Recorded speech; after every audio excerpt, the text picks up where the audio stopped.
What's up, everybody? My name's Dean Rule, and I'm here with Chris Becker at AT&T Stadium in Arlington, Texas for day one of Big 12 Media Days.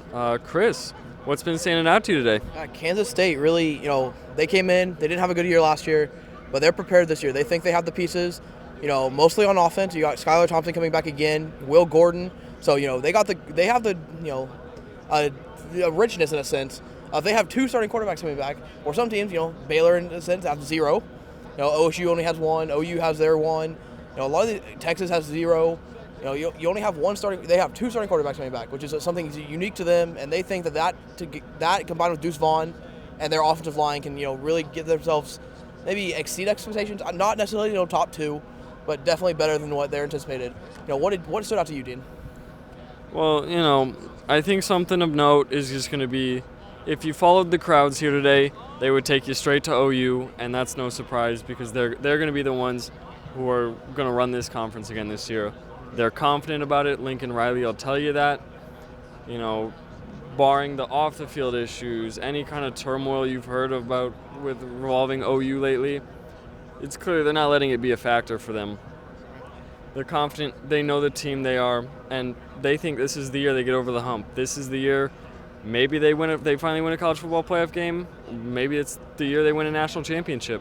They're confident that they're going to get to that level, though. Chris, what else you got? Well, let's take it over to the other bigger crowd that followed the crowd today is Iowa State. The team that came in right behind Oklahoma in almost every poll that's come out about the Big 12, including the Big 12 media preseason poll. Iowa State really thinks that they have the team that can get it done this year and take OU to what they're going to have to beat OU probably twice. They're going to have to beat one of those big teams twice, and they think they have what it takes. They have Greg Eisworth coming back, who they brought here with their defense. They have a really good, experienced defense coming back. They have a really good offense led by Brock Purdy and Breece Hall. Breece Hall, Heisman nominee, not a favorite, but he's in the conversation. His name's been thrown around, but they're not letting that get to them. They're using that five-star culture that they produced there, where they're just going to keep their head forward and they're going to focus on the game. Breece Hall said that he would rather win a Big 12 championship than a Heisman Trophy, and I think that stood out to me really a lot.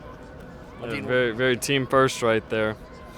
I think it's worth talking about TCU too, a team that is not getting a ton of fanfare right now, but they've got a lot of young guys on that team, and when you talk to the coach,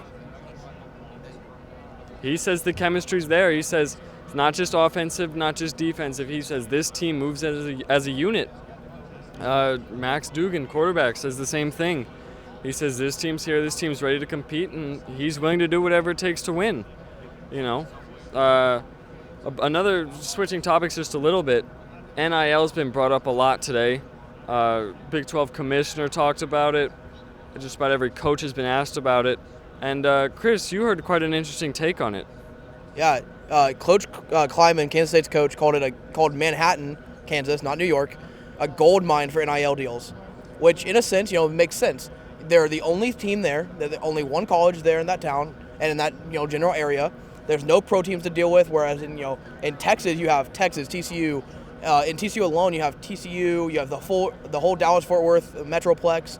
That means pro teams, semi-pro teams. All these teams that you're trying to get deals with, competing with, and they're going to take the business are going to take a pro athlete before an amateur college athlete.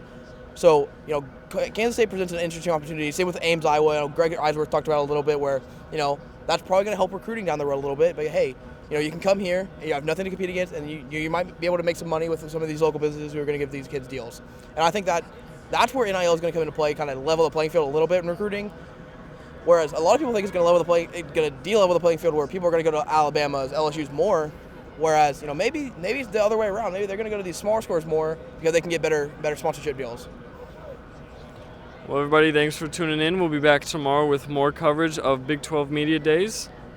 Chris, any closing thoughts? That's all I got. See you guys tomorrow.